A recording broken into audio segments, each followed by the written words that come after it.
Manuk Dadali adalah salah satu tari tradisional yang menjadi warisan budaya asal Jawa Barat.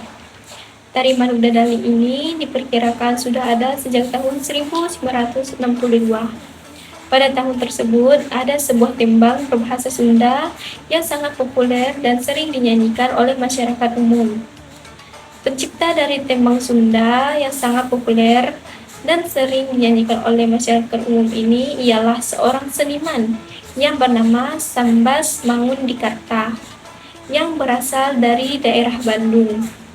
Seni tari satu ini seringkali dipentaskan di berbagai acara kebudayaan dikarenakan sangat menarik serta sangat menghibur.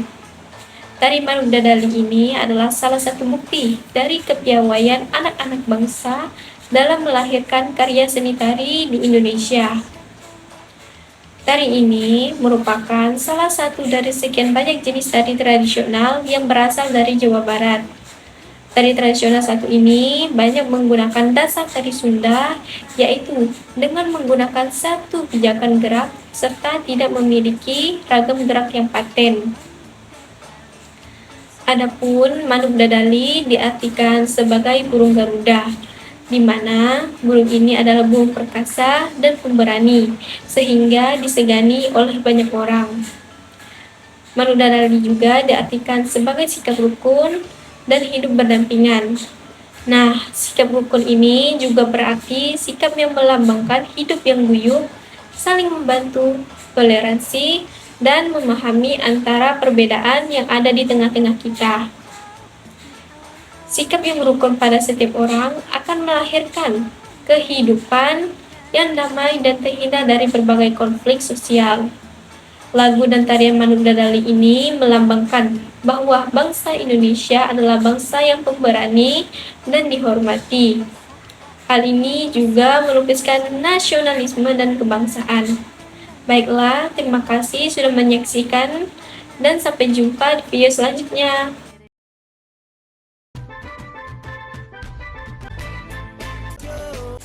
Tari Sajojo merupakan tari tradisional yang sering kali ditampilkan dalam acara-acara besar maupun lingkup kecil untuk menyambut juga menghibur. Lalu, bagaimana sih sejarah dan asal-muasal tari Sajojo sendiri? Tari Sajojo ini diperkirakan sudah ada sejak tahun 1960. Lagu yang mengiringi tari Sajojo ini berjudul Sajojo, sehingga seringkali tarian membangun keceriaan dalam gerakannya ini disebut sebagai tari Sajojo. Lirik dari lagu Sajojo ini menceritakan seorang gadis desa yang cantik yang berdambakan oleh keluarga dan para pria desa. Walau tak menceritakan secara menyeluruh, lagat dari lagu ini sendiri menggambarkan keceriaan dan kebahagiaan masyarakat. Tari ini seringkali ditampilkan dalam berbagai acara, baik acara adat, budaya, atau hanya untuk menghibur saja. Dalam penampilannya, para penari umumnya menggunakan pakaian adat Papua yang berciri khas, yaitu rok rumbainya, gelang-gelang, penutup kepala, kadangkali juga beserta senjata. Rincinya sebagai berikut.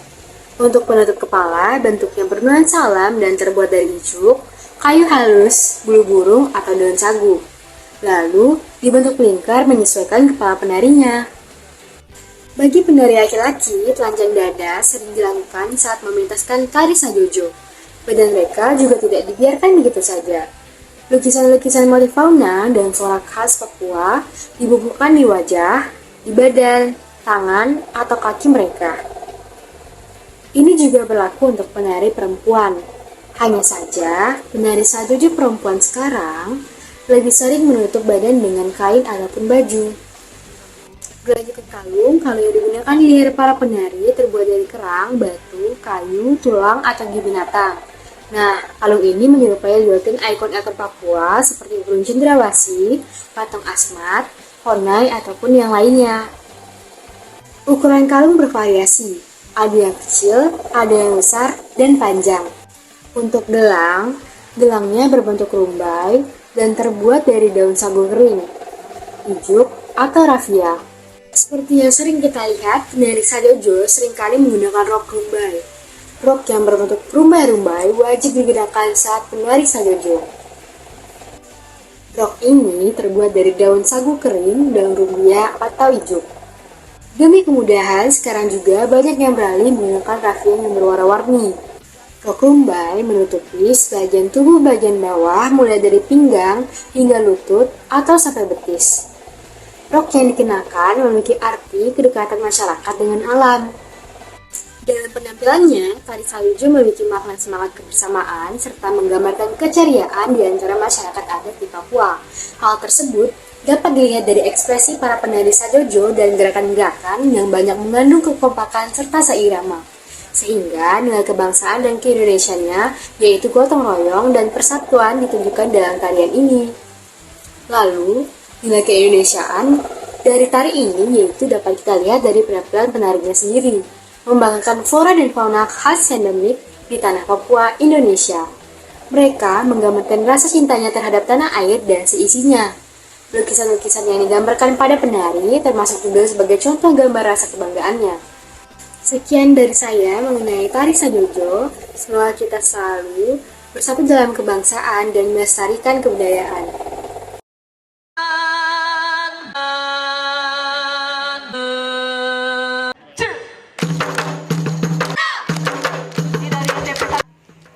Tari Saman merupakan tarian yang berasal dari suku Gayo dan biasanya ditampilkan dalam suatu perayaan penting di suatu peristiwa adat. Nah, pada tari Saman ini menggunakan syair yang berbahasa Gayo. Tari Saman ini termasuk ke dalam salah satu budaya khas Indonesia yang unik. Tari Saman dianggap unik dan menarik. Kenapa? Karena dilihat dari gerakan sang penari yang kompak serta suara atau lagu yang mengiringi tari ini. Biasanya, tari Saman ini ditampilkan untuk merayakan peristiwa penting dalam adat maupun peristiwa keagamaan, seperti merayakan kelahiran Nabi Muhammad.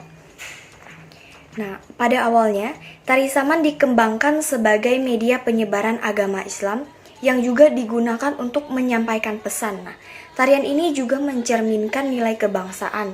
Nah, yang pertama di sini ada nilai keagamaan. Nah, tari Saman sejak dahulu dimainkan oleh para tengku atau orang yang paham tentang ilmu agama. Selain itu, salah satu tari Saman digunakan sebagai media dakwah. Tidak heran lagi kalau tari Saman ini lekat sekali dengan nilai keagamaan Islam. Nah, yang kedua di sini adanya nilai etika. Nilai etika yang tercermin pada kesenian tari Saman ini adalah kedisiplinan atau ketekunan dan sopan santun. Nah, pada kedisiplinan atau ketekunan ini terlihat dari kekompakan gerakan tari. Nah, gerakan tari di sini terdiri dari gerakan tari tepuk tangan, tepuk dada, tepuk paha yang menghasilkan bunyi dan irama, yang dimana akan membutuhkan kekompakan. Nah, apabila tidak kompak akan terdengar sekali dengan jelas. Nah, kekompakan tersebut lahir dari kedisiplinan dan ketekunan dalam latihan. Tempo gerakan dan nyanyian tari Saman setiap waktunya berubah-berubah. Nah, gerakan pada tari Saman akan mengalun atau lambat di bagian awal, tetapi semakin lama ini akan semakin cepat. Dengan begitu, tari Saman membutuhkan konsentrasi yang sangat tinggi. Nah, kekuatan fisik dan mental dalam latihan menjadi hal yang penting pada hal ini. Terlebih, penari yang memiliki tantangannya tersendiri. Nah, terkadang dalam latihan itu akan terjadi kesalahan-kesalahan. Kunci utama dalam latihan adalah fisik serta mental yang kuat. Nah, kedisiplinan dan ketekunan menjadi nilai yang perlu dipegang dengan kukuh. Yang kedua di sini tentang poin sopan santun. Nah, sopan santun diartikan sebagai perilaku hormat atau takzim kepada orang lain. Nah, sopan santun berkaitan erat dengan adab yang baik. Selain itu, sopan santun berkaitan juga dengan perkataan dan sikap yang baik. Dengan begitu, analisis nilai etika sopan santun yang terdapat pada tari ini tertuju kepada sikap atau gerakan serta perkataan atau nyanyian daripada lagu ini. Nah, sopan santun pada tarian ini terlihat jelas pada pakaian penari Saman. Nah, dalam syair tari Saman ini pun terlihat bahwa adanya sopan santun yang dinyanyikan oleh para penari. Nah, yang ketiga adanya nilai sosial. Nah, dalam syair tari Saman terdapat nilai-nilai sosial yang terkandung.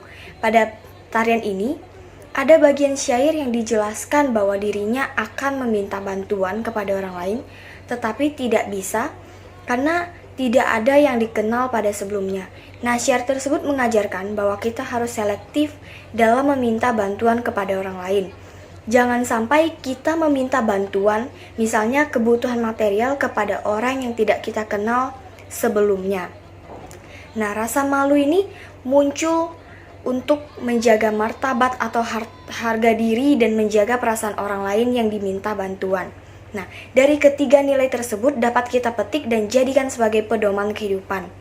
Nah, sekian pembahasan dari saya mengenai tari saman. Terima kasih.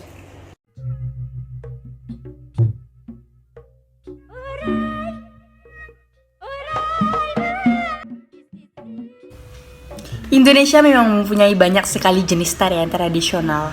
Semuanya itu tersebar ke seluruh penjuru Indonesia. Mulai dari Sabang hingga Merauke mempunyai tarian tradisionalnya masing-masing. Salah satu tarian tradisional di Indonesia ini yaitu tari jaipong. Tarian ini merupakan jenis tarian yang berasal dari Jawa Barat.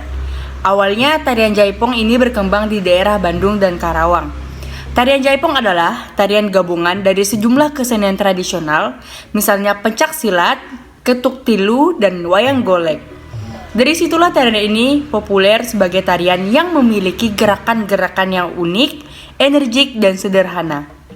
Tak hanya energik saja, tarian jaipong juga dimainkan dengan suasana yang humoris dan ceria. Oleh karena itu, tarian ini dapat menghibur para penonton yang menyaksikannya. Bahkan, tak jarang dari penonton tertawa ketika melihat pertunjukan tarian jaipong ini. Mereka yang tertawa tersebut karena dirinya merasa terbawa suasana ketika menyaksikan. Tarian unik berasal dari Jawa Barat ini sampai saat ini masih tetap dilestarikan dan dipelajarinya. Tarian jaipong juga memiliki nilai-nilai keindonesiaan, diantaranya yaitu merepresentasikan wanita Sunda yang memiliki sifat ramah, berani, energik, pantang menyerah, mandiri, bertanggung jawab, lincah, dan genit namun santun. Jaipong juga disebut sebagai penolakan atas stereotip lama. Stereotip lama yang sudah beredar menyebutkan wanita Sunda pada umumnya malas, mudah menyerah, tidak mandiri, dan lain sebagainya.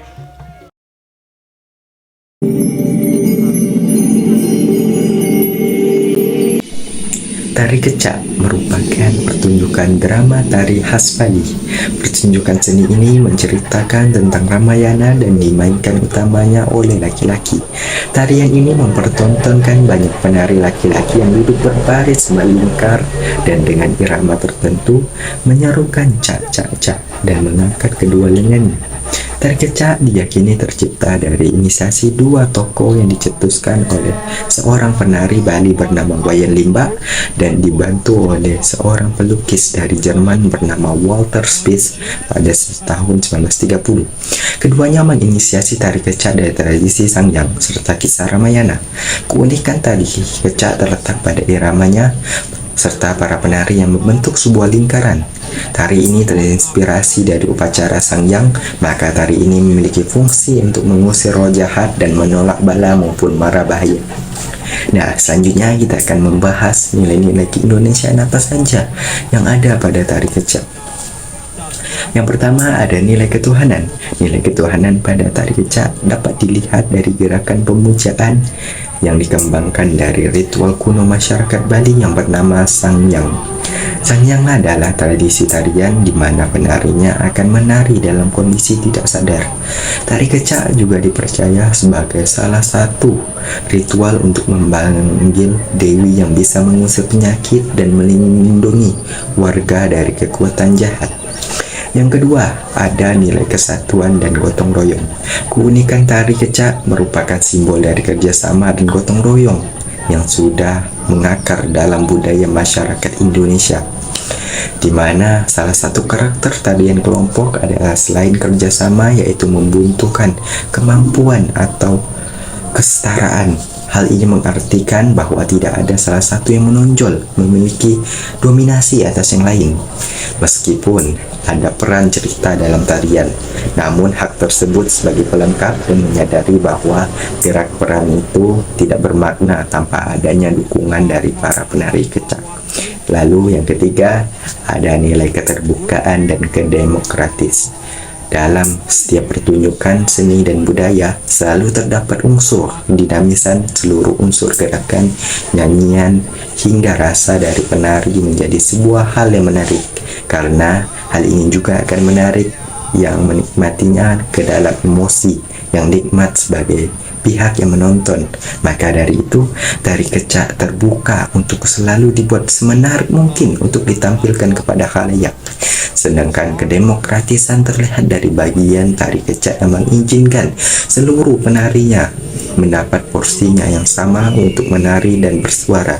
Dalam tarian ini, seluruh penari dapat menunjukkan kemampuannya tanpa mempersilahkan salah satu pihak saja untuk menonjol. Hal ini juga memperlihatkan kemayoritasan yang dijunjung oleh bangsa ini sebagai salah satu asas demokrasi. Nah, yang terakhir ada nilai cinta terhadap bangsa dan tanah air. Nilai ini mungkin dapat menjadi akibat paling akhir dari pengenalan tari kecak, karena tari kecak sudah otentik dan asli berasal dari Indonesia dengan segala ciri dan karakter dan nilai yang terkandung di dalamnya. Dengan mencintai bentuk seni budaya yang sangat Indonesia ini, tentunya kita dapat terus memelihara kecintaan terhadap bangsa dan tanah air sendiri. Meskipun sebenarnya memang banyak hal lain juga yang dapat kita cintai selain seni dan budaya, namun kita dapat memulainya dengan mencintai salah satu dan tidak berhenti di dalam satu hal ini. Terima kasih sudah menyaksikan, sampai jumpa pada video selanjutnya. Budaya Indonesia begitu kaya dan beragam. Hampir seluruh suku bangsa yang ada di Indonesia memiliki tarian tradisionalnya masing-masing yang indah dan unik. Kekayaan tarian yang ada merupakan bagian dari tanggung jawab kita sebagai masyarakat Indonesia dan sebagai mahasiswa untuk mempertahankan budaya bangsa yang ada. Selain itu, tarian tradisional juga merupakan identitas budaya dan juga adat istiadat masyarakat. Seperti 5 tarian yang telah kami sampaikan pada awal video sebelumnya, jangan sampai tarian tradisional tersebut hilang tergores oleh waktu.